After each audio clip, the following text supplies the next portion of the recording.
Gospod Daniel Bandel, 2 meseca, ker ste prišli na čelo študentske organizacije.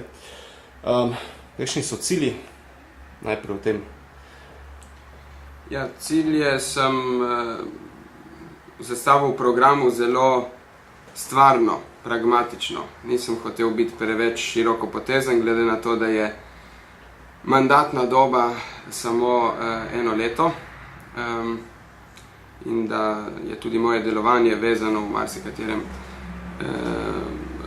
marsikaterem področju na navodila predsedstva in širše usklajevanje znotraj študentske organizacije. Pa rečemo vsaj največjo razliko od kaj bo novega v tem letu? Vsekakor en konkreten cilj, ki sem se ga zastavil, je to, da se spremeni študentska ustava in vsi z njo povezani akti. Prav v teh dneh smo dobili še dodatno podporo na tem področju, namreč pravnika za polovični delovni čas, ki nam bo tudi pomagal pri spreminjanju teh notranjih aktov, ki jih že nekaj časa odlašamo.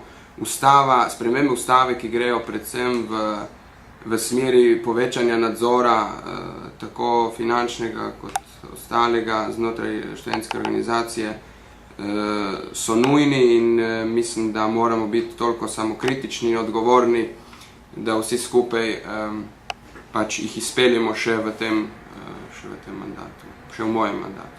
Ok, glede na to, kakšno je bilo podedovanje stanje po prejšnjem vodstvu? Moj predhodnik je opravljal delo korektno, dobro in mislim, da sem dobil v predsednikovanje zdravo študentsko organiziranje v Sloveniji. Kaj pa pol, še ostanemo nova vlada, kakšne so pričakovanja študentov, kakšne so zahteve študentov, kaj bi radi, da se spremeni, glede na to, da se pač nekako list obrne, kot pravijo temu?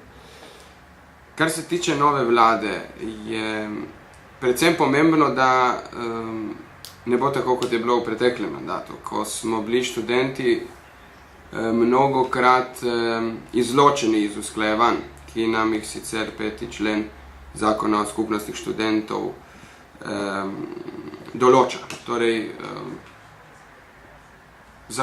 zakonske spremembe so se dogajale brez posvetovanja z nami, mimo organov, ki so za to zadolženi, to je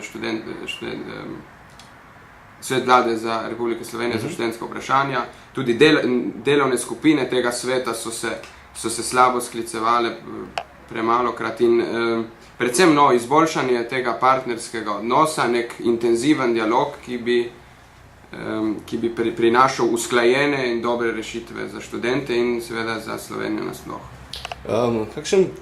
Kakšno zanimivo sceno lahko zdaj pričakujemo? Finančna kriza na eni strani globalna se vsak dan bolj odraža, v drugi strani pa vidimo, da se socialne pravice, pa da se pravice, recimo štipendije in tako naprej, pa stalno manjšajo v naši državi, recimo za študente.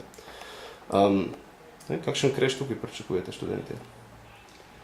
Ja, jaz nisem ekonomist, strokovno bi to področje težko komentiral. Kar zasledimo iz medijev, v primerih gospodarske krize je potrebno stimulativno delovati na socialno ogrožene, na socialno šibke. Jaz kot humanist se spomnim, kako so se obnašali v ZDA ob krizi v 30 letih. New Deal poznamo najbrž tudi vsi in mislim, da mora iti zadeva v tej smeri. Krčenje socialnih pravic, še zaostrovanje socialnih razmer, socialnih nesorazmerij, bi bilo po moje tukaj slabo. Sprav nekako, da bi šla vlada naproti saj ne skrčevala študentske pravice.